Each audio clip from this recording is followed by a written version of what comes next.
کفر و شرک کے جیتے روشن ہے جہاں وہ جیتے روشن ہے جہاں وہ ماہ انور آپ ہے میرے آقا میرے مالک میرے رہبر آپ ہیں جس کی خوشبو سے معطر ہے زمانہ آج تک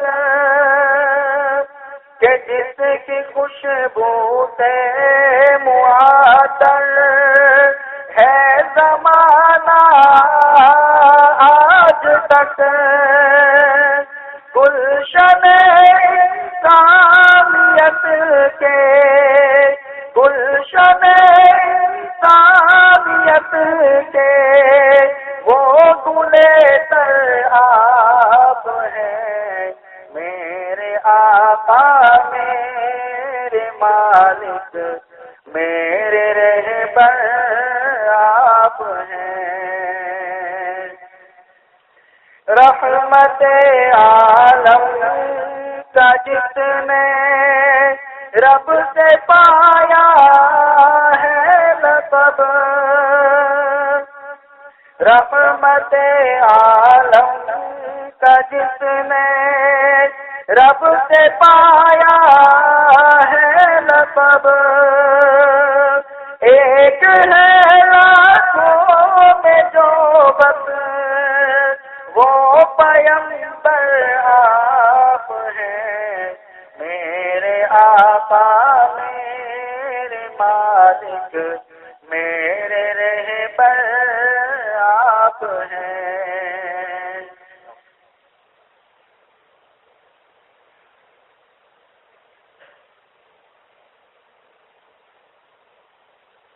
اب ہم صد ادب و احترام حضرت الاستاذ حضرت قاری رشید احمد اجمیری صاحب ادام اللہ فیوزہم کو دعوت دیتے ہیں آپ اپنے ملفوظات عالیہ سے نوازیں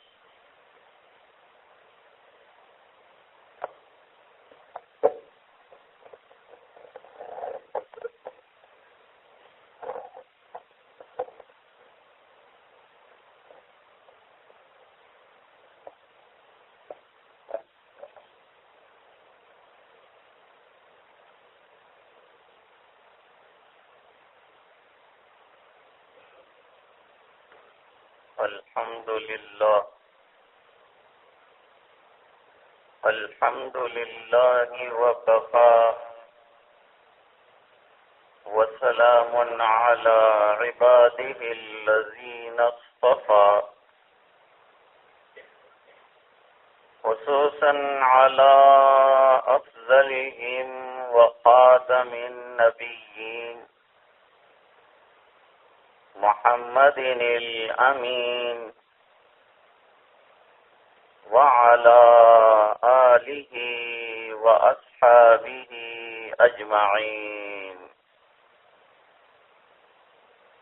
أما بعد أعوذ بالله من الشيطان الرجيم بسم الله الرحمن الرحيم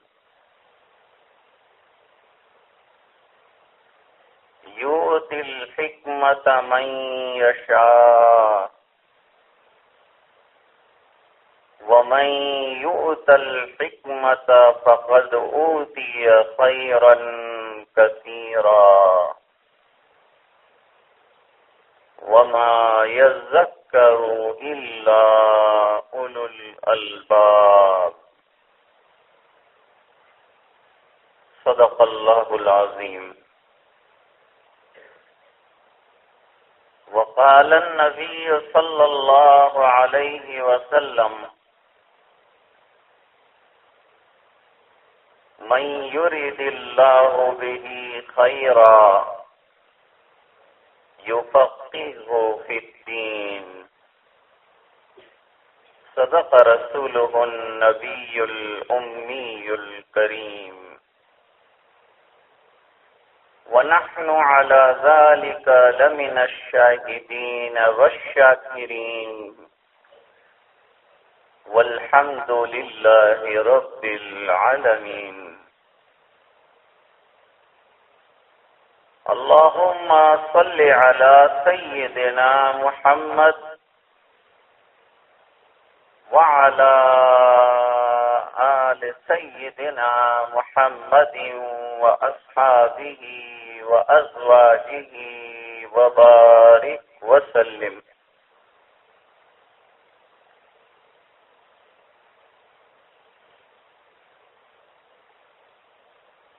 بزرگوں اور بھائیوں،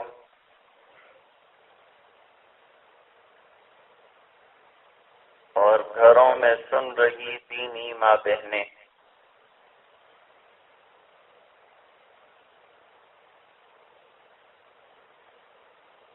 دین بہت بڑی نعمت ہے.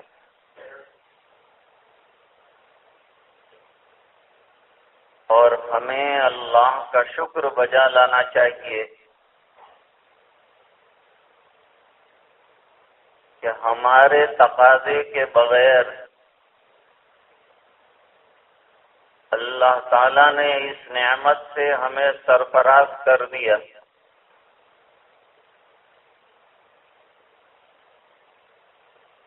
اس نعمت کے لیے ہم نے کوئی قربانی نہیں دی، کوئی جد و جہد نہیں کی، بیٹھے بٹھائے ہم کو یہ نعمت ملی ہے.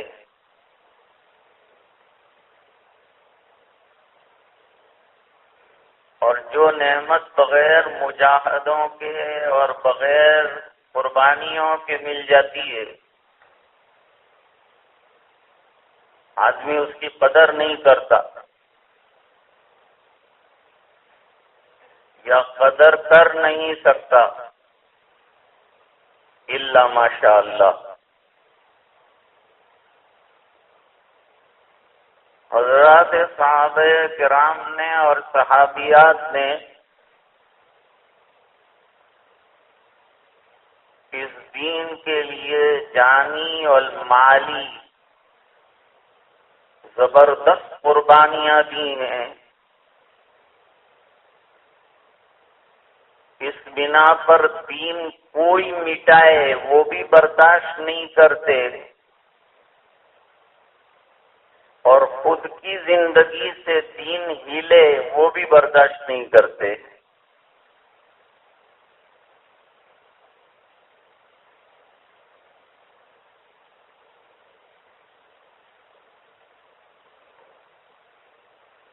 جب تاجدار مدینہ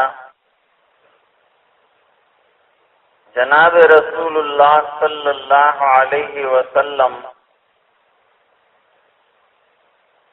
دنیا سے تشریف لے گئے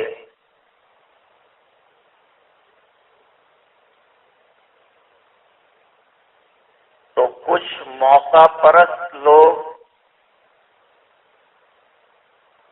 پہلے سے ایسے لمحات کے انتظار میں تھے کہ کب موقع ملے اور دین کے خلاف کوئی شورش کر دیں، شور مچائیں، ہنگامہ کریں.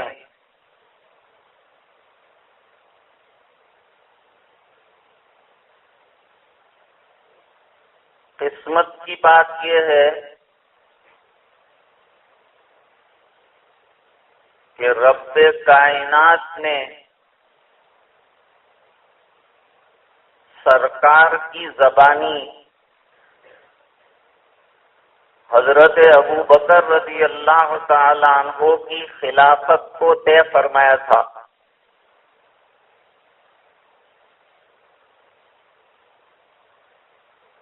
جب سرکار بیمار ہوئے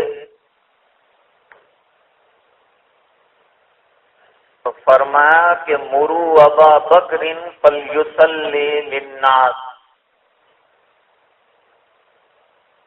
حضرت حضرت ابو بکر رضی اللہ عنہ کو حکم کرو کہ وہ نماز پڑھائیں،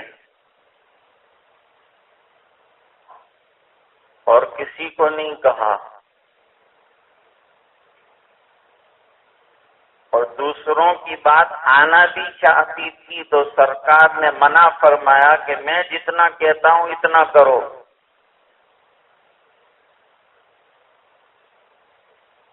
بس حضرت ابو بکر نماز پڑھائیں گے۔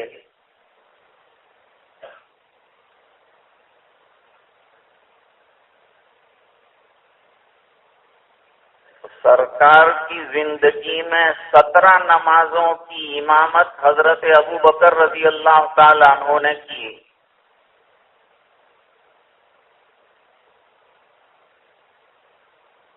اور حضور نے اعلان فرمایا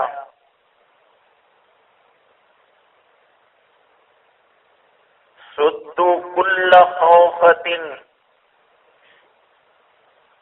مسجد نبوی میں جتنی کھڑکیاں کھل رہی ہیں وہ تمام بند کر دی جائیں، الا خوفۃ ابی بکر، مگر حضرت ابو بکر رضی اللہ تعالی عنہ کی کھڑکی کھلی رکھی جائے، کیونکہ میرے بعد ان کو بار بار مسجد میں شورائی نظام کے لیے، خلافت کے کاموں کے لیے آنا پڑے گا۔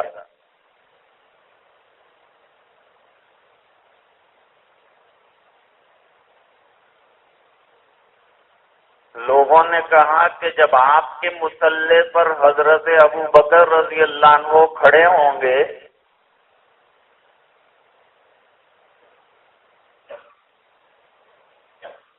تو وہ بہت زیادہ رقیق القلب ہیں، یعنی نرم دل ہیں، رو پڑیں گے، جب آپ کو نہیں دیکھیں گے تو رونا آ جائے گا، نماز پوری نہیں کر پائیں گے۔ فرمایا اس کے باوجود ان کو حکم دو کہ نماز پڑھائیں۔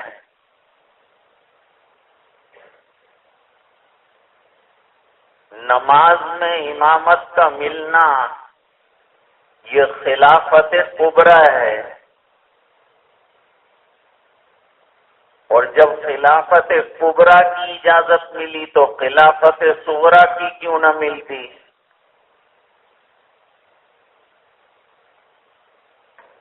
اس بنا پر اتفاق کے ساتھ حضرت صدیق اکبر رضی اللہ تعالی عنہ خلیفہ منتخب ہوئے۔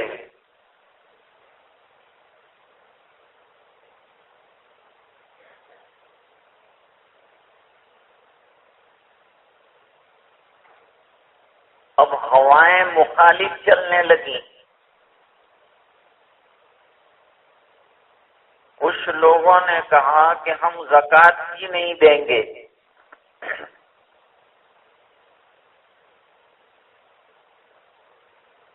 کچھ لوگوں نے کہا کہ زکوٰۃ تو دیں گے لیکن بیت المال کو اور سینٹرل گورنمنٹ کو نہیں دیں گے، پائیدخت کو نہیں دیں گے، ہم اپنے طور پر دیں گے۔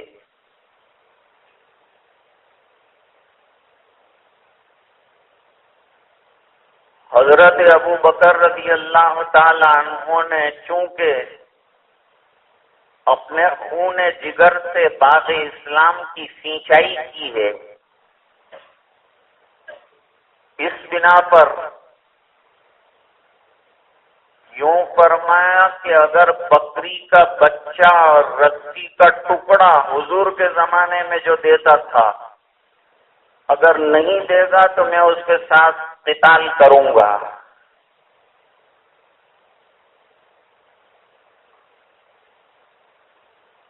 اور دوسری ایک بات یہ فرمائی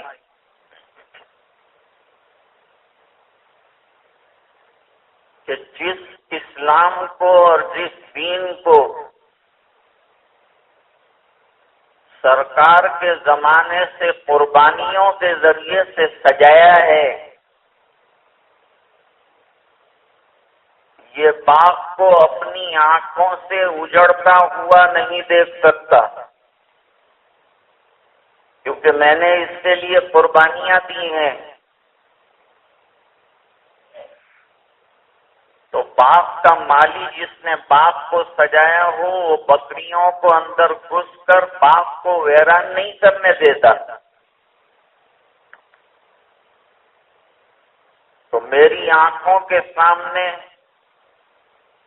یہ باغ کو برباد کیا جائے میں برداشت نہیں کروں گا، اور خون کا جسم میں آخری قطرہ ہے وہاں تک مقابلہ کروں گا.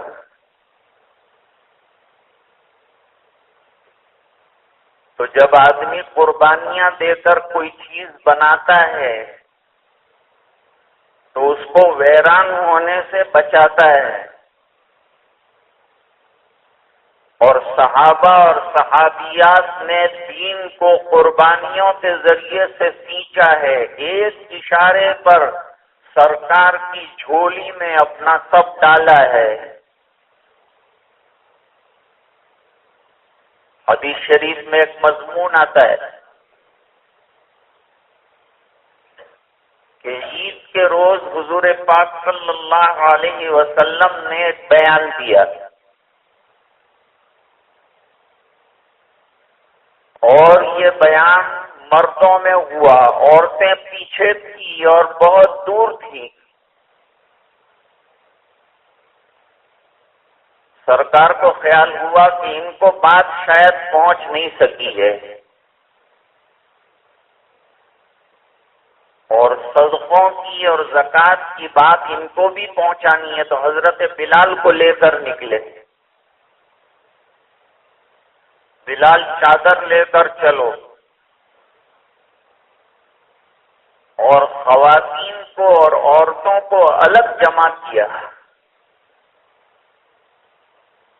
اور عید کے روز صدقہ کرنے کی فضیلتیں بیان فرمائی.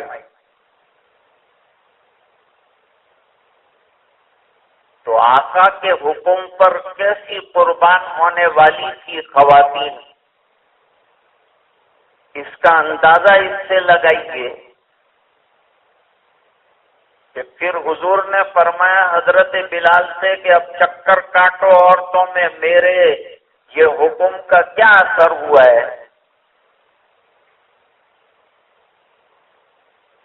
عورتیں اکثر زیور پہنتی ہیں. یہ بات الگ ہے کہ آج کل جوانوں نے بھی زیور پہننا شروع کر دیا. ایک جوان میرے پاس آیا تھا، گلے میں سونے کی چین. مجھے کہا مولانا میں بے چین رہتا ہوں. میں نے کہا اس لیے کہ آپ نے میرے نبی کا ممنوع زیور جو عورتوں کا کام ہے وہ پہن رکھا ہے، تو سونے کی چین نے آپ کو بے چین کر دیا ہے. آپ نے آنکھ کا زیور پہنا ہے، تو آنکھ سے کہاں آدمی کو سکون ملتا ہے.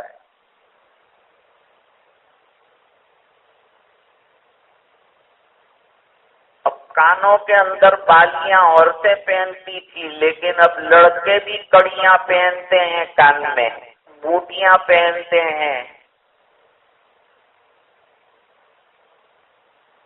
ہاتھ میں بھی چین ہوتی ہے، پیروں میں بھی کڑے ڈالے ہوئے ہیں. مردوں کا کام نہیں ہے، مردوں کی زینت سنتوں سے ہوتی ہے. زیورات کا کام عورتوں کا ہے. تو زیور پہن کر خواتین آئی تھیں، صحابیات آئی تھیں، کیونکہ حضور نے اس زمانے میں فرمایا تھا کہ عورتیں بھی جو ہیں عیدگاہ کی طرف نکلے. اب منع ہے، اس زمانے میں اجازت تھی. شوکت اسلام دکھلانے کے لیے، اسلام کی شان اور شوکت بتلانے کے لیے خواتین بھی نکلیں، لیکن جو معذور ہوں گی وہ نماز کی جگہ سے الگ رہیں گی. عورتوں پر عید کی نماز نہیں ہے. اب فتنوں کا دور ہے، مسجد میں آنے کو نہیں فرمایا.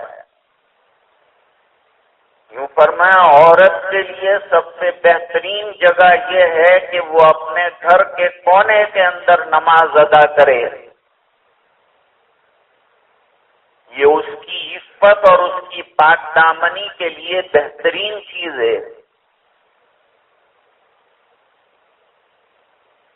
واقعات میں لکھا ہے حضرت عمر رضی اللہ تعالیٰ عنہ کا دور تھا، زمانہ، اور نوجوان سب نمازی تھے. بے نمازی ہوتے تو حضرت عمر کا ڈنڈا حرکت میں رہتا تھا. کیسے کوئی بے نمازی ہو سکتا ہے؟ ایک صاحب پوری رات داروغہ کا کام کرتے تھے اور تہجد میں لگ گئے اور فجر کی نماز میں مسجد نبوی میں امیر المومنین کے پیچھے غیر حاضر رہے. نماز کے بعد حضرت عمر رضی اللہ عنہ ان کے گھر گئے، دروازہ کھٹکھٹایا، خیریت معلوم کی، کاٹی کہ آنکھ لگ گئی تھی. فجر کی نماز اور آنکھ کیسے لگ گئی؟ امیر المومنین رات بھر جاگے، تہجد پڑی، صبح کے وقت ذرا آنکھ لگ گئی. حضرت عمر رضی اللہ تعالی عنہ نے فرمایا پوری رات تیرا بیٹا سوتا لیکن فجر کی نماز باجماعت پڑھتا، مجھے یہ رات کی عبادت کے مقابلے میں زیادہ پسند تھا. تو خبر لیتے تھے، حاضری لیتے تھے، کون حاضر ہے کون غیر حاضر ہے. آج امام کی یہ حیثیت نہیں ہے کہ وہ حاضری لے، بلکہ لوگ اس کی حاضری لیتے ہیں. یہ حاضر ہے کہ نہیں ہے.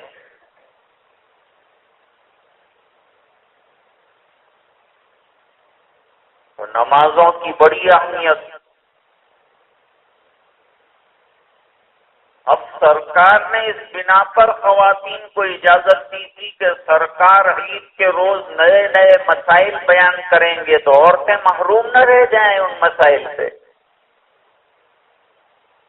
اب مسائل تیار ہیں، کتابوں میں لکھے ہوئے ہیں، بہشتی زیور کے اندر موجود ہیں، بس پڑھنا ہے. ہر گھر میں بہشتی زیور ہونا چاہیے اور اس کو دیکھنا چاہیے اور پڑھنا چاہیے. اور گجراتی میں بھی ملتی ہے، اردو میں بھی ملتی ہے. ہر گھر کی ضرورت ہے بہشتی زیور. عورت کا اصلی زیور وہ ہے. سونے کا زیور تو پکڑ کا سبب بن سکتا ہے اگر زکوٰۃ ادا نہ کی گئی، لیکن یہ زیور جو کتاب کے اندر دیا ہوا ہے یہ بہشت میں لے جا کر کھڑا کرنے والا ہے. اس لیے حضرت تھانوی رحمت اللہ علیہ نے اس کا نام، اس کتاب کا نام بڑا عجیب رکھا. ہمارے مشائخ کتابوں کے نام بھی عجیب رکھتے ہیں. بہشتی زیور رکھا کہ بہشت کا زیور ہے. اصل میں عورت کو اس زیور کی ضرورت ہے جس کے ذریعے سے اسے جنت اللہ تعالی عطا فرمائے. سرکار نے حضرت بلال کو کہا چکر کاٹو خواتین میں، کیا اثر ہوا ہے میری بات کا یہ پتہ چلے.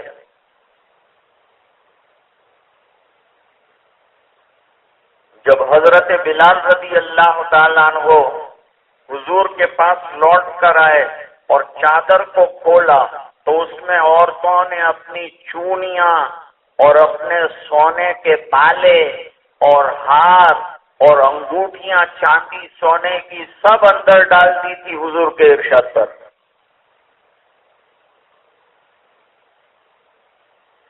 ہمارے یہاں راندیر میں سید عطا اللہ شاہ بخاری رحمت اللہ علیہ آئے اور چنارواڑ میں بیان ہوا. عورتیں اوپر بیٹھی ہوئی تھی اور فرمایا کہ میں قادیان میں غلام قادیانی کی مسجد کے سامنے اپنی مسجد بنانے والا ہوں، بتاؤ کون مدد کرنے کے لیے تیار ہے؟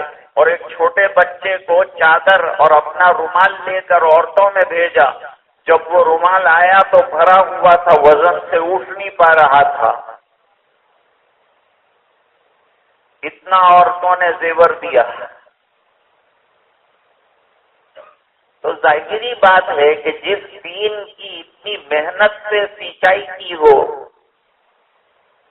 اس کو اپنے ہاتھوں سے تو کوئی برباد نہیں کرے گا، لیکن کوئی برباد کرنے آئے وہ برداشت بھی نہیں کرے.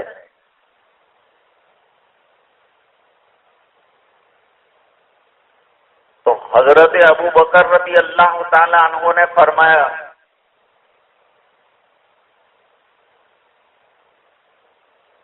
کہ دین میرے سامنے ختم کیا جائے گا جبکہ ابھی میں زندہ ہوں، اور میں نے قربانیاں دی ہیں دین کے لیے، اور صحابہ کرام نے قربانیاں دی ہیں.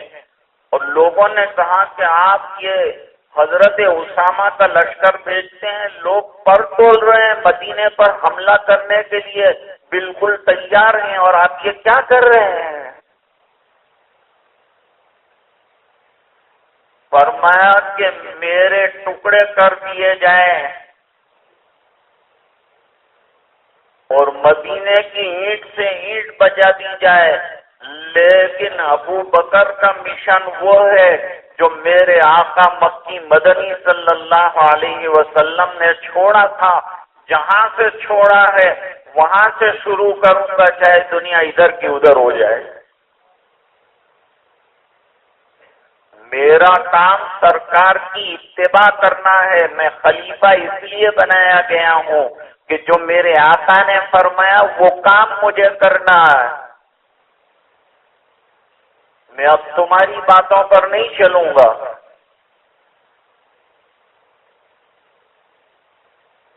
تو جو قربانیاں دیتا ہے وہ قربانیوں سے تیار شدہ چیز کو اپنے ہاتھ سے تو ویران نہیں ہونے دے گا، لیکن دوسرے اس میں ٹانگ اڑانا چاہے اس کو بھی برداشت نہیں کرے گا.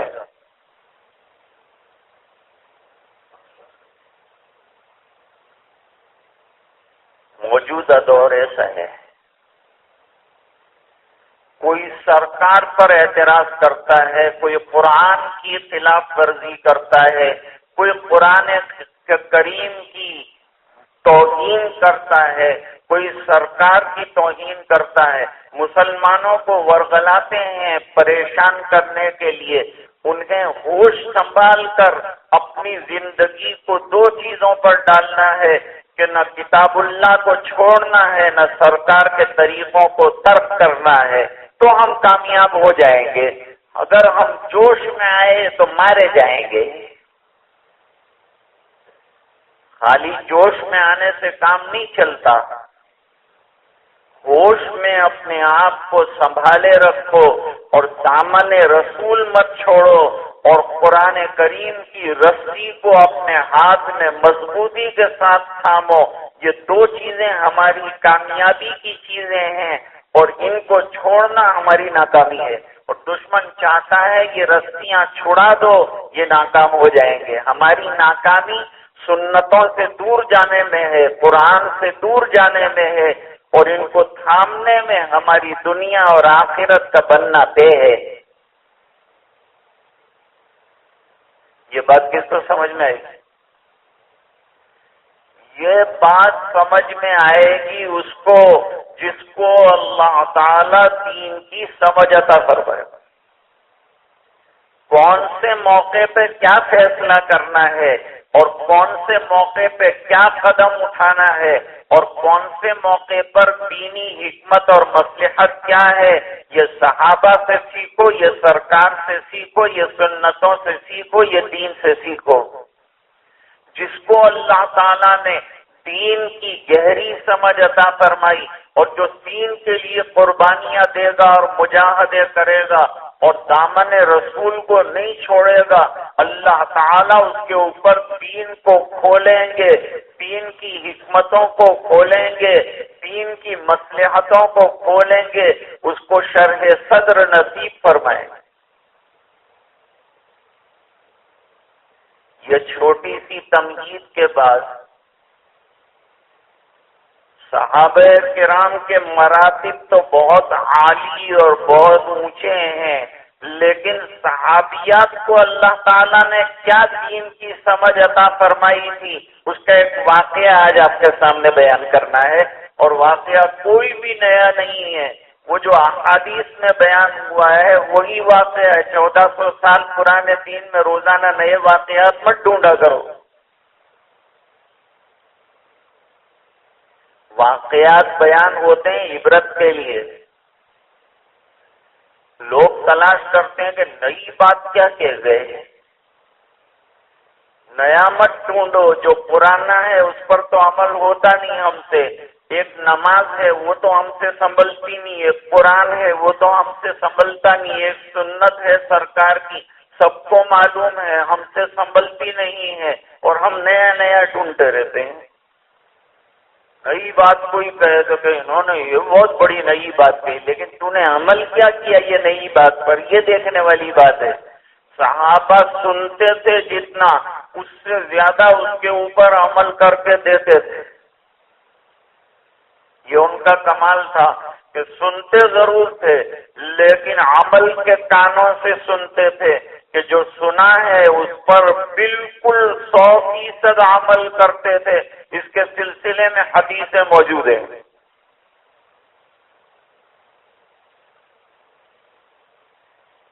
ایک صحابی ہیں، ان کا نام ہے زمام ابن ثعلبہ رضی اللہ تعالیٰ عنہ۔ اسی طرح محفل بیٹھی ہوئی تھی، سرکار تشریف فرما تھے اور زمام ابن ثعلبہ داخل ہوئے۔ یہ نام میں نے پہلے کہہ دیا۔ حضور کے پاس بیٹھ گئے اور فرمایا کہ میں ایک دیہاتی آدمی ہوں اور آپ سے اسٹریٹ سوال کروں گا، جواب لوں گا، آپ برا تو نہیں مانیں گے نا؟ چند سال پہلے ہتھوڑے میں ایک پروگرام اتفاق سے کینسل ہو گیا تھا، کوئی مجبوری تھی تو میں نے نہ کہا، پھر اتفاق سے وہی پروگرام طے ہوا۔ تو یہاں جو بوڑھے تھے انہوں نے کہا کہ نہ پڑھتے ہوئے تو آنا پڑا کہ نہیں، بہت نانا کرتے تھے تو آنا پڑا۔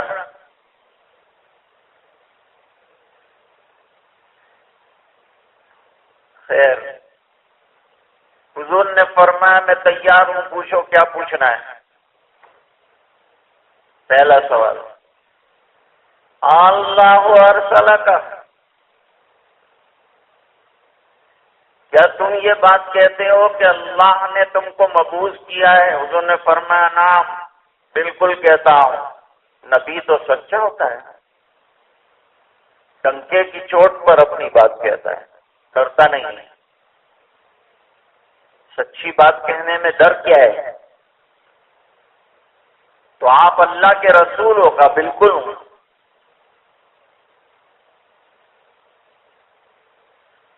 پانچ وقت کی نمازوں کا حکم آپ نے کیا ہے؟ جی قرآن کریم کا حکم ہے، اللہ کا حکم۔ روزے رکھنے کے بارے میں آپ نے فرمایا ہے؟ فرمایا ہے۔ زکوٰۃ کے بارے میں آپ نے یہ حکم دیا ہوا ہے؟ میں بالکل دیا ہے۔ حج کرنے کے بارے میں آپ کا یہ حکم آیا ہے؟ جی بالکل آیا ہے۔ اس کے علاوہ میں کچھ کرنا چاہوں تو فرمایا نفلی اعمال اور بہت ہیں، اگر کرنا چاہو تو کرو گے تو اجر ملے گا، اور جتنا آپ نے بتایا اس میں کمی نہ کروں تو فرمایا انشاءاللہ جنت میں داخل ہوں گے، کمی مت کرنا۔ فرمایا نہ اس کے اندر لا ازید علی ھذا ولا انقص، نہ میں زیادتی کروں گا نہ کمی کروں گا۔ حضور نے فرمایا کہ اگر ان صدقہ دخل الجنہ، اگر سچ کہتا ہے تو جنت میں داخل ہو جائے۔ کتنی پیاری بات ہے، جتنا آقا بتائیں اتنا کر لے آدمی تو انشاءاللہ جنت میں داخل ہوگا۔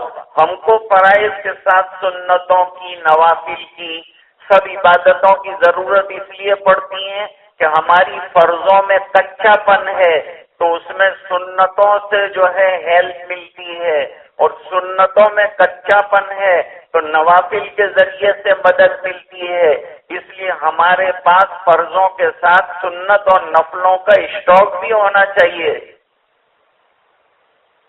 تاکہ فرضوں کی کمی سنت سے دور ہو جائے اور سنت کی کمی نفلوں کے ذریعے سے دور ہو جائے۔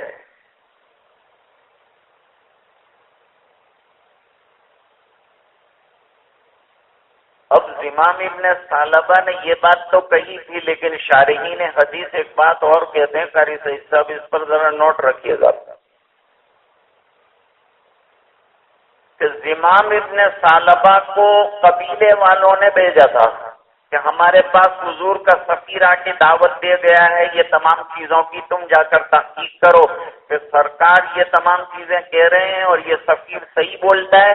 تو حضور نے تمام چیزوں کی تصدیق کی اور زمام ابن ثعلبہ نے کہا جتنی باتیں آپ نے کہی ہیں بے کم و کاس کے جا کر میں قبیلے والوں کو سناؤں گا، اس کے اندر کوئی کمی بیشی نہیں کروں گا۔ ایک معنی اس کا یہ بھی، ایک معنی وہ ہے جو پہلے ذکر کیا۔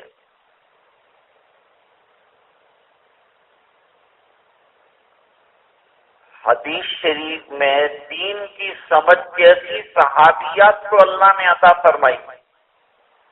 آج ہماری ماں بہنیں جو ہیں دین سے بہت کوری ہیں، اچھا ہے الحمدللہ، یہ دین سننے کا ان کو موقع ملتا ہے تو سننے سے انشاءاللہ دین کی سمجھ آئے گی، دین پر عمل کرنا آسان ہوگا، دین کا علم آئے گا، دین کی فہم آئے گی۔ سنا کرو بہنوں، بہت اچھی بات ہے، آپ کا شوق ہے، اللہ تعالیٰ یہ شوق کو باقی رکھے۔ اور انتظام کیا گیا کہ ماں بہنیں بھی سنیں، تو میں نے انتخاب جو ہے صحابیہ کے واقعے کا کیا ہے کہ دیکھو بہنوں یہ دین کی سمجھ اللہ نے اس کو کیسی عطا فرمائی۔ ایک صحابیہ ہیں ام سلیم رضی اللہ تعالی عنہا۔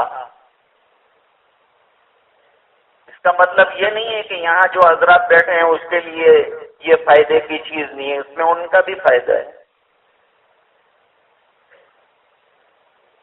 ام سلیم کے شوہر کا نام تھا ابو طلحہ، دونوں کی شادی ہوئی۔ اب تفصیل میں ابھی میں نہیں جاتا کہ یہ ام سلیم کون ہے، ابو طلحہ کون ہے۔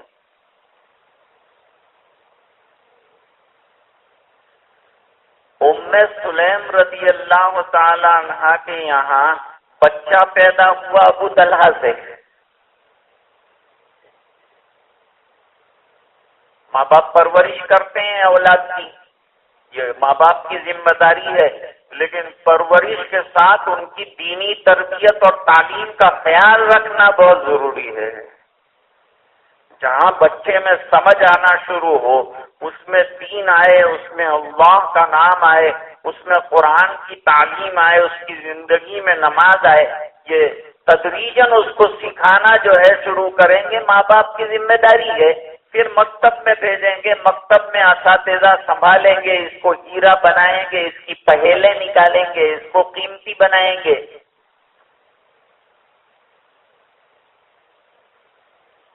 اب شوہر جو ہے ام سلیم کے، وہ کسی سفر میں جا رہے ہیں، تجارتی سفر ہوگا یا کوئی اور سفر ہوگا۔ اس کے دوران یہ بچہ بیمار ہو گیا۔ بچے تو پھول کی طرح ہیں، ذرا ہوا لگی تو مرجھا جاتے ہیں، تو بچہ بیمار ہو گیا۔ شوہر کا سفر ناگزیر اور ضروری ہے، اس بنا پر شوہر جا رہے ہیں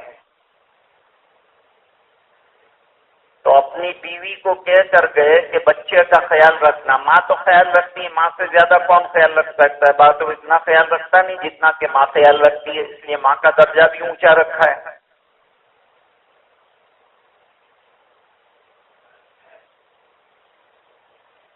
خیال رکھنا. جواب دیا انشاءاللہ پورا خیال رکھوں گی، آپ اطمینان سے سفر میں جائیں. یہ بیوی کی ذمہ داری ہے کہ شوہر کو روانہ کرے تو خوشیوں کے ساتھ روانہ کرے، اور جب وہ آئے تو اس کا استقبال بھی خوشیوں اور مسرتوں کے ساتھ کرے، تاکہ اس کا آنا بوجھ نہ بڑھ جائے گھر میں، اس کے لیے ٹینشن کا سبب نہ بن جائے. یہ بیوی کی ذمہ داری ہے کہ مسکراتے ہوئے استقبال کرے، مسکراتے ہوئے روانہ کرے.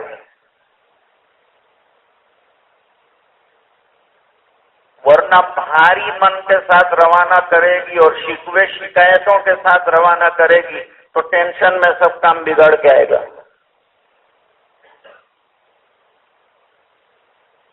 اس لیے خوشی سے رخصت کرنا، دعائیں دینا اور پھر روانہ کرنا.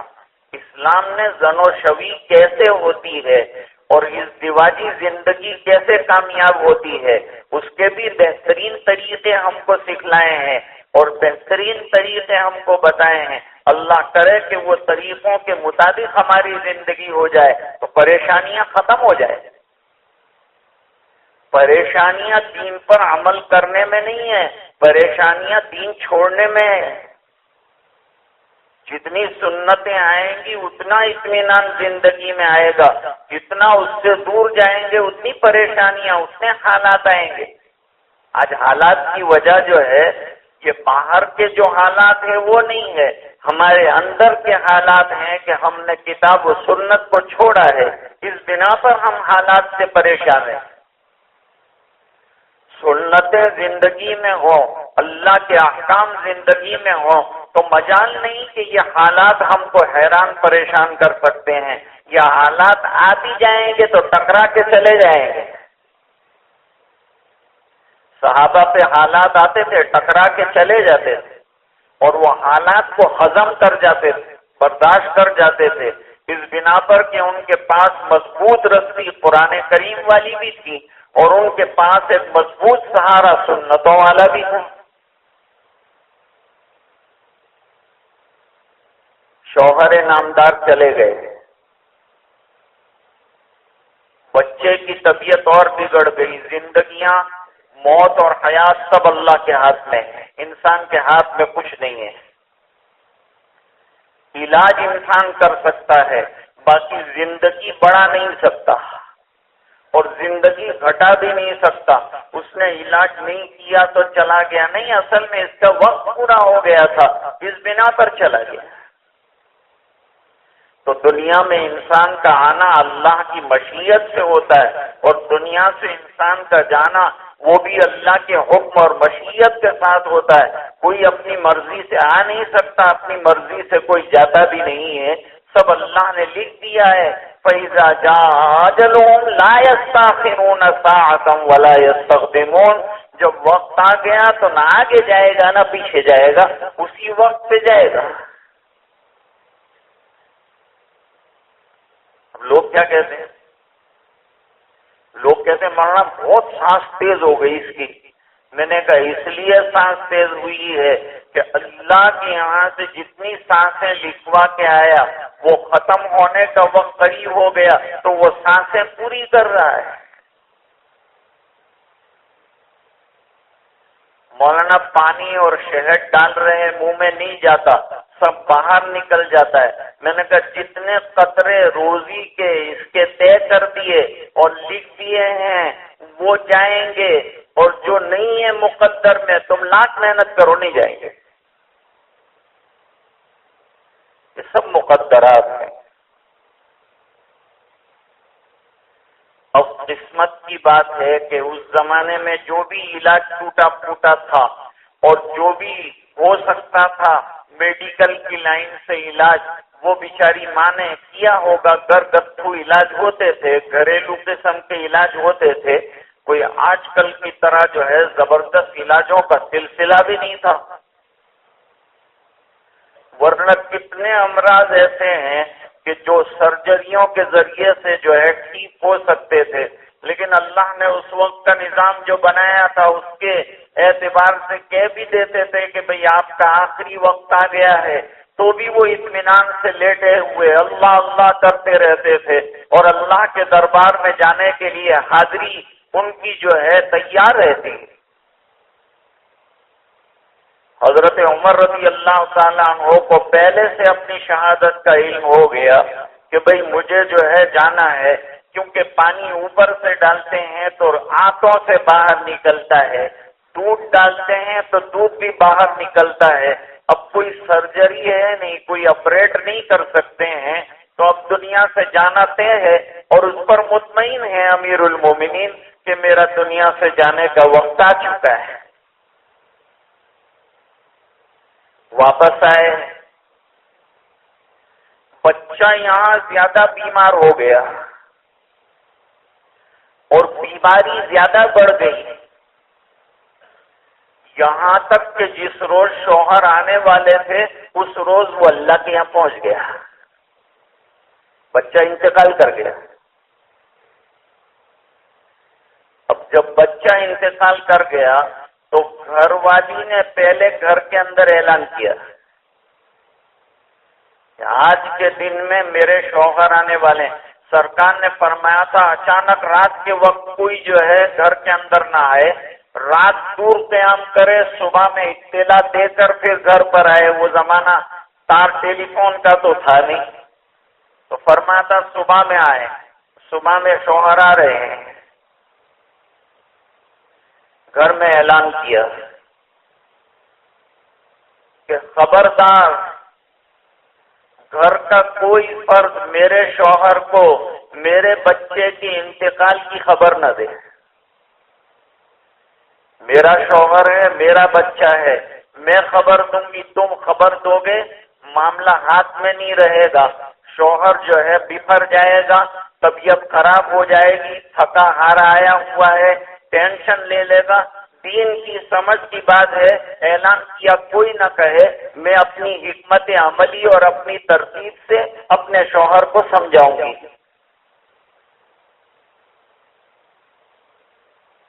اب شوہر آئے، اب ماں کا کیا حال ہوگا؟ بچے کی ناش گھر میں پڑی ہوئی ہے، کپڑا ڈھکا ہوا ہے، شوہر آیا تو زارو قطار رونا چاہیے، تو دل کے اوپر پتھر رکھ کر بیوی جو ہے وہ شوہر کا ہنستے ہوئے استقبال کر رہی ہے۔ اب وہ کیسے ہنسی ہوگی وہ تو وہی جانے، لیکن وہ اللہ رسول کا حکم پورا کرنے کے لیے سب کر رہی تھی، اور شوہر کا جو حق ادا کرنا ہے وہ کر رہی ہے۔ اس نے اپنے جذبات کو کنارے پر رکھ دیا کہ جذبات ایک طرف اور اللہ رسول کا حکم ایک طرف، شوہر کو اس وقت خوش رکھنا ہے اور اس کا استقبال ایسے کرنا ہے کہ اس کو باور نہ ہونے پائے کہ گھر میں وفات ہوئی ہے۔ سامان رکھ دیا، آرام سے بیٹھ گئے۔ پہلا سوال کیا شوہر نے کہ میرا وہ بچہ کیسا ہے؟ تو حکمت والا جواب دیا، یوں نہیں کہا کہ وہ وفات ہو گئی، وہ مر گیا، دنیا سے چلا گیا، یہ بات نہیں کہی، بلکہ یوں کہا کہ وہ پہلے سے پرسکون ہے۔ اور ظاہری بات ہے کہ انسان کو دنیا میں بیماریاں جو پریشان کرتی ہے وہ زندگی تک پریشان کرتی ہے، زندگی ختم ہونے کے بعد بیماریاں رخصت ہو جاتی ہیں۔ وہ حالات، وہ سر کا درد، وہ جسم کا درد وہ سب ختم ہو گیا. اب اگر اعمال صالحہ ہوں گے تو قبر کی زندگی اچھی ہوگی، اور اعمال صالحہ ہوں گے تو برزخ میں انشاءاللہ اللہ تعالیٰ جنت کی کھڑکی اس کے لیے کھول دیں گے. اس کے لیے آگے کے مرحلے آسان ہو جائیں گے، اور یہ تکلیفیں اس کے لیے آخرت میں راحت کا ذریعہ بن جائیں گی، درجوں کے بلند ہونے کا سبب بن جائیں گی.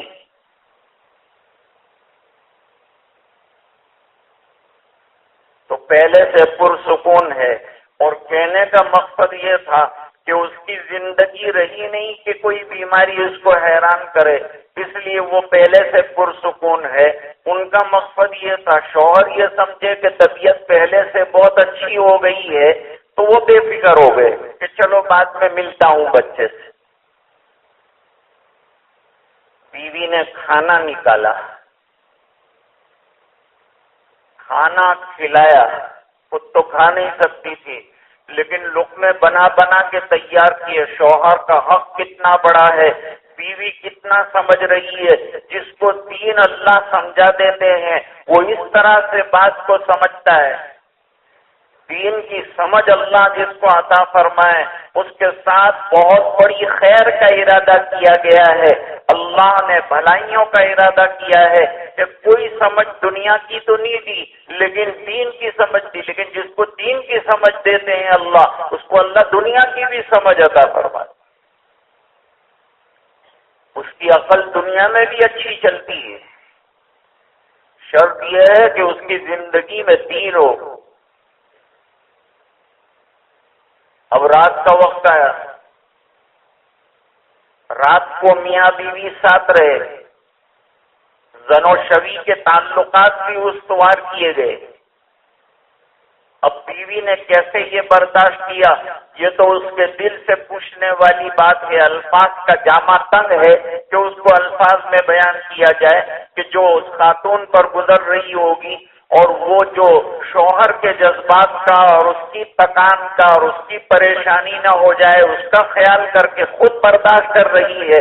سیدھے پہ پتھروں کا منوں کے پتھر رکھے ہیں کہ میرا بچہ ادھر مرا پڑا ہے اور شوہر کے ساتھ زن و شوی کا تعلق استوار بھی کر رہی ہے.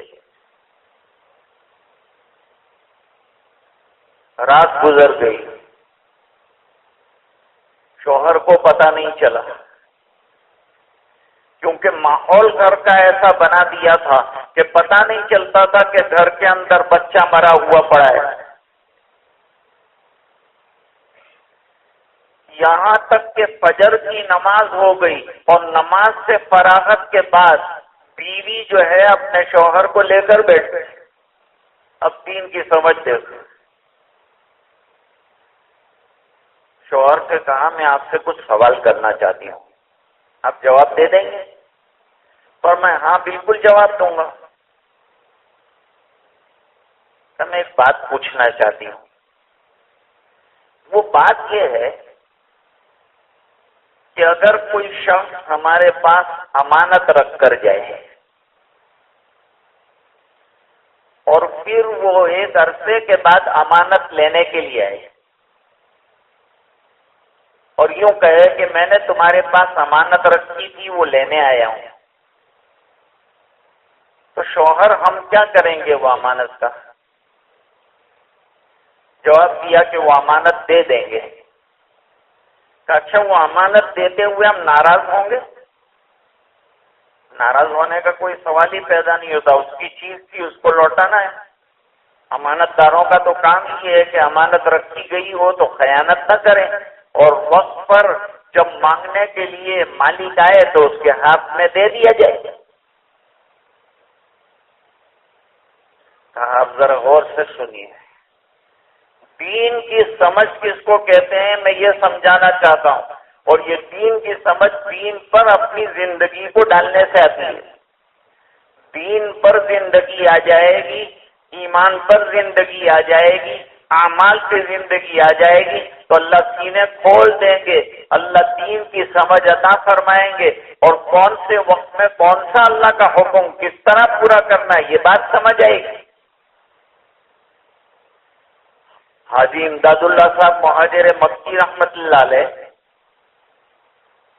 جب گھر سے نکلتے تھے نماز پڑھنے کے لیے تو قدم بہت چھوٹے چھوٹے رکھتے تھے. لوگوں نے کہا حضرت ایک دم تیز قدم اٹھائیے نا تاکہ جلدی سے ہم مسجد پہنچ جائیں.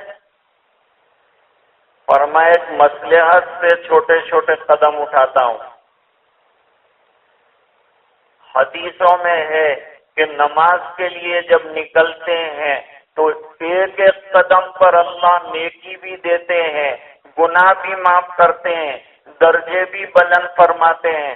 تو میں چھوٹے چھوٹے قدم اس لیے اٹھاتا ہوں کہ جتنے زیادہ قدم ہوں گے اتنی نیکیاں زیادہ لکھی جائیں گی، اتنی برائیاں مٹائی جائیں گی، اتنے درجے اللہ تعالیٰ بلند فرمائیں گے. میں تو اس لالچ میں چھوٹے قدم اٹھاتا ہوں. اس کو دین کی سمجھ کہتے ہیں. جب دین آتا ہے تو اللہ دین کی سمجھ بھی عطا فرماتے ہیں. اب شوہر سے کہا کہ انسان کے پاس جو کچھ بھی ہے سب اللہ کی امانت ہے، خود ہماری زندگی بھی امانت ہے جو اللہ نے دی ہے، اور ہماری اولاد جو ہے وہ بھی امانت ہے جو اللہ نے ہمیں عطا فرمائی تھی. تو ہم کو بھی اللہ تعالیٰ نے امانت کے طور پر ایک بچہ دیا تھا. کل تمہارے آنے سے پہلے وہ امانت اللہ نے اپنے پاس لے لی. سناٹے میں آ گئے. ارے اللہ کی بندی، تو نے کل سے بات بتائی نہیں، رات گزر گئی، دن گزر گیا، اور ابھی صبح میں تو نے خبر سنائی اور ایسی سنائی. پر میں اگر اس وقت خبر سناتی تمہاری طبیعت خراب ہو جاتی. تم بھوکے پیاسے تھے اتنے عرصے سے، تھکے ہارے تھے ایک عرصے دراز سے، پریشان ہو جاتے. میری فرض منصبی یہ تھا کہ میں تمہاری تھکان کو دور کروں، تمہارا حق ادا کروں. اس لیے میں نے اپنے جذبات کے اوپر پتھر رکھا. وہ تو تم دیکھتے نہیں، اور تم کو موت نہیں بتائی. یہ تم میرے سے شکوہ کیسے کر سکتے ہیں؟ شوہر رونے لگے. میرا بچہ گھر کے اندر مردہ پڑا تھا اور میں نے کھانا کھایا اور میں رات کو آرام سے سویا، اور تو نے مجھے بتایا نہیں. کہیں اللہ کے یہاں ہماری اس پر پکڑ تو نہیں ہے؟ چلو آقا کے پاس چلنا پڑے گا، چلو سرکار کے پاس چلنا پڑے گا. تم بھی پہن لو برقع، تم بھی اوڑھ لو چادر، ہم سرکار کے پاس جاتے ہیں. مسائل تو سب یہیں حل ہوتے ہیں نا. مسائل تو آقا کے پاس حل ہوتے ہیں، مسائل تو سرکار کے پاس جا کے حل ہوتے ہیں. جو بھی چھوٹا سوال ہو کہ بڑا سوال ہو، صحابہ کرام کو لے کر اور صحابیات حضور پاک صلی اللہ علیہ وسلم کے دربار میں حاضر ہوتے ہیں اور اپنے مسائل رکھتے ہیں. جا کر پوری کہانی اور پوری رودات سنائی. نوجوان لوگ سمجھ رہے ہیں نا میری بات؟ مشکل تو نہیں لگ رہی نا آپ کو؟ حضور پاک صلی اللہ علیہ وسلم نے عورت کی دینی سمجھ کی تعریف کی. جب پورا واقعہ سنایا تو واقعہ سنانے کے بعد پھر حضور پاک صلی اللہ علیہ وسلم نے عورت کو شاباشی دی کہ واہ، شوہر کا حق ادا کرنے میں تو نے تو کمال کر دیا.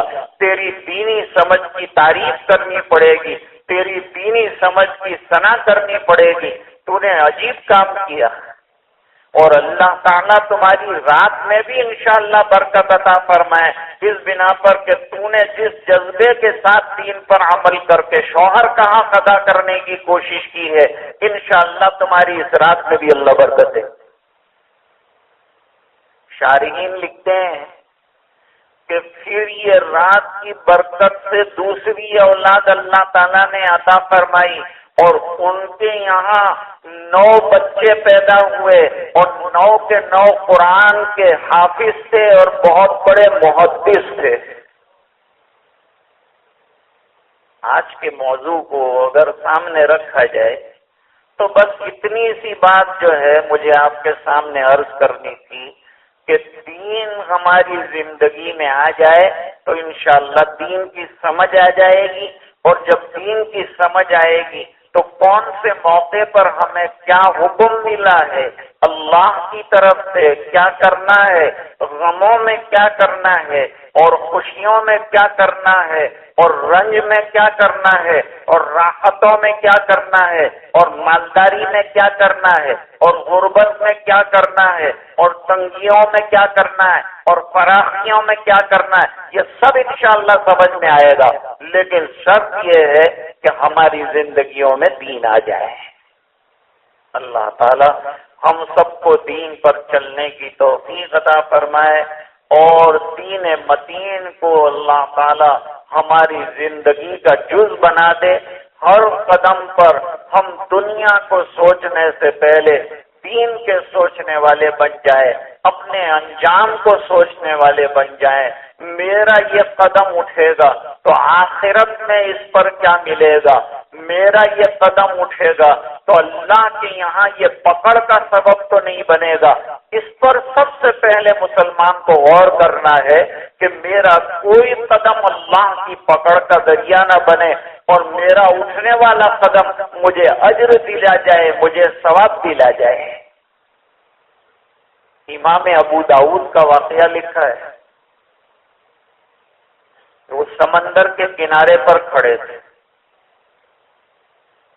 ایک جہاز جا رہا تھا، اس میں کسی کو آ گئی چھینک اور وہ چھینکنے والے نے الحمدللہ کہا۔ چھینک آئے تو الحمدللہ کہنا چاہیے۔ اب یہ کیوں الحمدللہ کہنا چاہیے، یہ بھی ایک کلام ہے، کیوں الحمد کہا جائے۔ علماء نے لکھا ہے کہ جب چھینک یعنی اندر سے ہوا تیزی کے ساتھ باہر کئی 100 میل کی اسپیڈ سے آتی ہے تو انسان کا چہرہ اتنا ڈینجر بن جاتا ہے۔ آج کل تو ڈیجیٹل کیمرہ کے زور ہے، جب چھینک آ رہی ہو نا کسی کو، اس وقت تصویر اگر نکال کے اس کو بتائیں گے تو 100 مرتبہ لاہور پڑے گا، اتنا اس کا ڈراؤنا چہرہ ہو جاتا ہے، چہرہ اتنا ڈراؤنا ہو جاتا ہے۔ لیکن 1 منٹ میں وہ ہوا کے باہر نکلنے کے بعد چہرے کو اللہ ڈراؤنا نہیں رکھتے، واپس اپنی اصلی شکل پر کر دیتے ہیں۔ اس پر کہا الحمدللہ، میری طاقت نہیں تھی کہ میرا چہرہ میں ٹھیک کر لیتا، اللہ تیرے کرم سے چہرہ دوبارہ ٹھیک ہوا تو تیرا شکر بجا لاتا ہوں۔ اس بنا پر الحمدللہ کے تو الحمدللہ کہا، کہنے والے نے اس کا جواب دینا ضروری ہے۔ انہوں نے سنا تو اس زمانے کے اعتبار سے کشتی کرائے کے اوپر لے لی کنارے پر، اس زمانے کے اعتبار سے 4 آنا کرایہ ہوا۔ کشتی لے کر پہنچے جہاز کے پاس اور جا کر کہا کہ بھائی جس نے بھی چھینک پر الحمدللہ کہا ہے میں اس کا جواب دینے کے لیے آیا ہوں اور تمہیں کہتا ہوں یرحمک اللہ، یہ جواب دینے کے لیے میں کشتی لے کر یہاں تک آیا تو غیب سے آواز سنی گئی کہ اے ابو داؤد، آج آپ کے اعمال بہت ہیں لیکن آج 4 آنے میں آپ نے جنت کما لی۔ دین کی سمجھ آ جائے آدمی کو اور کون سے موقع پر لے لینا ہے اور کون سے موقع پر اجر کما لینا ہے اور کون سا موقع ہے کہ نیکیاں وصول کر لینا ہے، یہ سمجھ کا ہونا بہت بڑی نعمت ہے۔ اور یہ دین کو پریکٹس دی دین، جب ہماری زندگیوں میں دین کو ہم پریکٹس کریں گے تو اس کے نتیجے میں اللہ تعالیٰ یہ دماغ کو کھول دیں گے۔ جو جس کام کے اندر محنت کرتا ہے اس میں اس کا دماغ کھل جاتا ہے۔ کمپیوٹر والے کا دماغ کمپیوٹر پر محنت کرنے سے کھلتا ہے، موبائل والے کا ہم کو تو سمجھ میں بھی نہیں آتا، پکڑنا بھی نہیں آتا کہ موبائل الٹا پکڑا ہے کہ سیدھا پکڑا ہے، لیکن یہ تو جوانوں کو آپ پوچھو کہ اس کے اندر کیا کیا چیزیں ڈالی ہوئی ہے، وہ ایک ایک بٹن دبا کے کیا کیا چیزیں نکالتا ہے کیونکہ اس نے اس پر محنت کی ہے۔ تو موبائل پر محنت کر رہا ہے، کمپیوٹر پہ محنت کر رہا ہے، میکینزم پر محنت کر رہا ہے، دنیا کی چیزوں پر محنت کر رہا ہے۔ اصل محنت کا میدان دین ہے، دین پر اللہ تعالی محنت کرنے والا بنا دے اور دونوں جہان کی کامیابیاں نصیب فرمائے۔ وآخر دعوانا ان الحمد للہ رب العالمین۔ اب مجھے حکم یہ بھی ہے کہ تھوڑی دیر کے لیے ذکر اللہ کیا جائے۔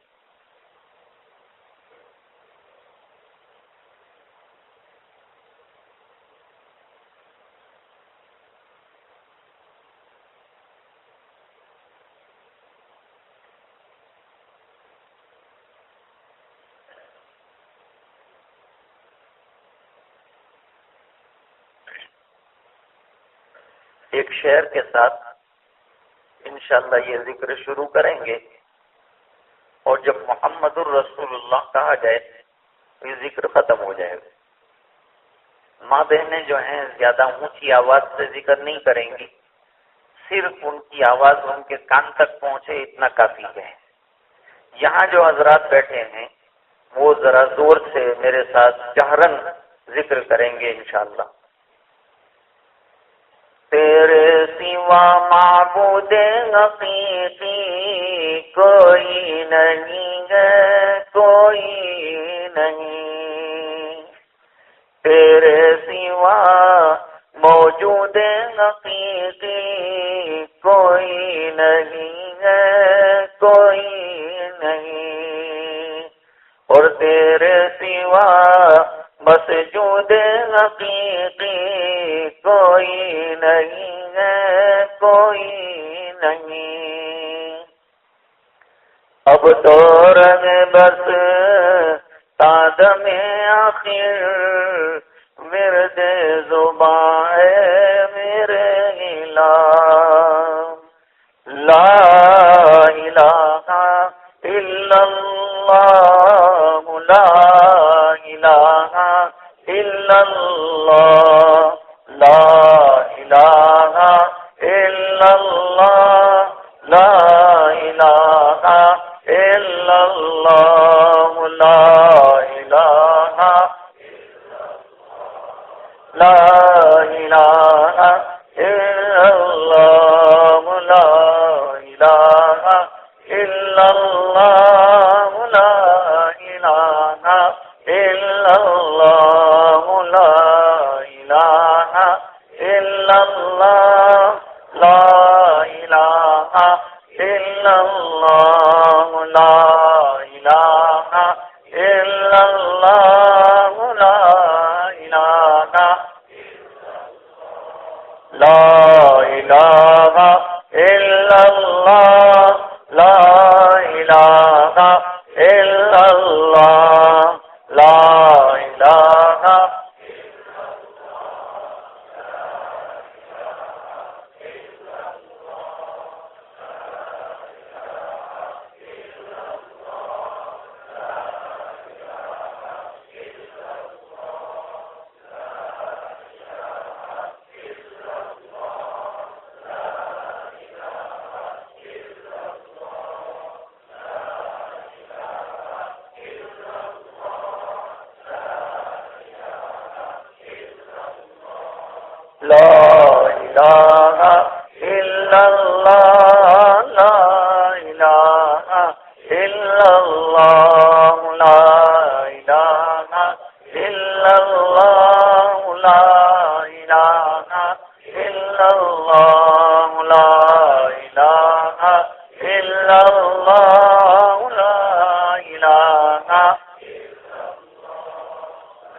لا الہ الا اللہ لا الہ الا اللہ لا الہ الا اللہ لا الہ الا اللہ لا الہ الا اللہ لا الہ الا اللہ.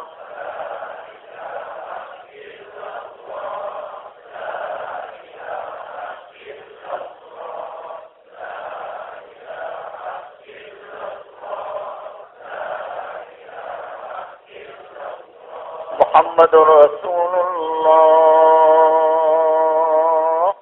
صلی اللہ علیہ وعلى آلہ واصحابہ وازواجہ وبارک وسلم تسلیما کثیرا کثیرا.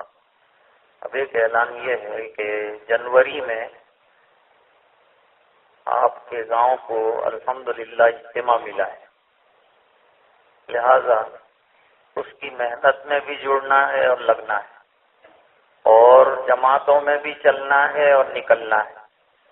جوان بھی محنت کریں، سب لوگ دعائیں بھی کریں کہ اللہ تعالیٰ اجتماع کو کامیاب فرمائے اور عافیت اور خیر کے ساتھ جو ہے اس کے جو مقاصد ہیں ان مقاصد میں کامیابی عطا فرمائے. مشتاق بھائی کے لیے دعا فرمائیں، اللہ تعالیٰ مرحوم کی بے انتہا مغفرت فرمائے، اور جتنے مرحومین ہیں تمام کے لیے دعا فرمائیں. اللہ جمیع قبرستان والوں کی مغفرت فرما دے. درود پاک. اللہم صلی علی سیدنا محمد وعلی آل سیدنا محمد وبارک وسلم. ربنا آتنا فی الدنیا حسنہ وفی الآخرۃ حسنۃ وقنا عذاب النار. قنا عذاب القبر وقنا عذاب الحشر وقنا عذاب الفقر وقنا عذاب الدین واحشرنا یوم القیامۃ مع الابرار. ربنا لا تزغ قلوبنا بعد إذ هديتنا وهب لنا من لدنك رحمة إنك أنت الوهاب. ربنا إنك جامع الناس ليوم لا ريب فيه إن الله لا يخلف الميعاد. ربنا اغفر لنا ذنوبنا وإسرافنا في أمرنا وثبت أقدامنا وانصرنا على القوم الكافرين. اللهم انصر الإسلام والمسلمين. اللهم أيد الإسلام والمسلمين. اللهم ثبت الإسلام والمسلمين. اللهم انصر من نصر الدين واخذل من خذل المسلمين. اللهم ارحم أمة محمد صلى الله عليه وسلم. اللهم أكرم أمة محمد صلى الله عليه وسلم. اللهم اغفر لأمة محمد صلى الله عليه وسلم. اللهم تجاوز عن أمة محمد صلى الله عليه وسلم. اللهم انصر من نصر دین محمد صلی اللہ علیہ وسلم. اے اللہ ہمارے گناہوں کو معاف فرما. اے اللہ ہماری کوتاہیوں سے درگزر فرما. اے اللہ اپنا فضل اور کرم شامل حال فرما. اے اللہ رحم کے، کرم کے اور عافیت کے اور خیر کے اور فضل کے فیصلے فرما.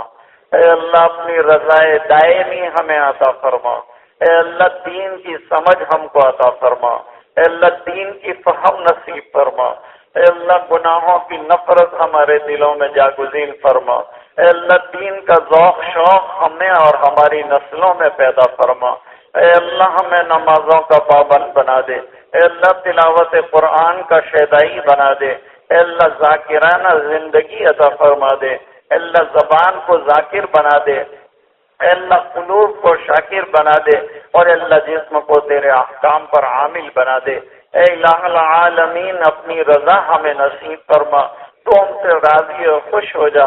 ہمیں اپنا بندہ بنا دے. اے اللہ جو بیمار ہیں انہیں شفا کاملہ عطا فرما. جو پریشان ہیں ان کی پریشانیاں دور فرما. جو الجھنوں میں گرفتار ہیں ان کی الجھنیں دور فرما.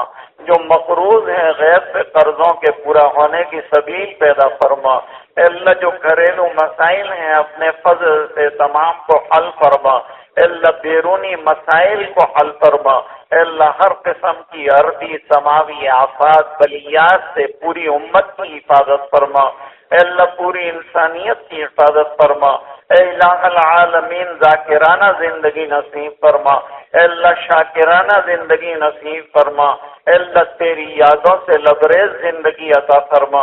اے اللہ غفلت والی زندگی سے ہماری حفاظت فرما، اے اللہ ہماری جان مال عزت آبرو کی حفاظت فرما، اے اللہ ہمارے جوانوں کی حفاظت فرما، اے اللہ آنے والے اجتماع کو کامیاب فرما، اس کی محنت کے لیے ہمیں تیاری کرنے کی توفیق عطا فرما، اے اللہ اس کے سلسلے میں ہونے والی دعاؤں کو اپنے فضل سے منظور فرما، اے الہ العالمین جب تک زندہ رکھے ایمان پر زندہ رکھ، جب دنیا سے جانے کا وقت ہوئے اللہ ایمان پر دنیا سے جانا نصیب فرما، اے اللہ سوء خاتمہ سے حفاظت فرما، اے اللہ حسن خاتمہ نصیب فرمائیو، اے اللہ نور معرفت نصیب فرما، اے اللہ دلوں کو نور عطا فرما، اے اللہ ہمارے کو تمام گناہوں سے محفوظ فرما، زبان کی لائن کے، آنکھ کی لائن سے، کان کی لائن سے، شرمگاہوں کی لائن کے گناہوں سے حفاظت فرما، نیکیوں کا عشق پیدا فرما،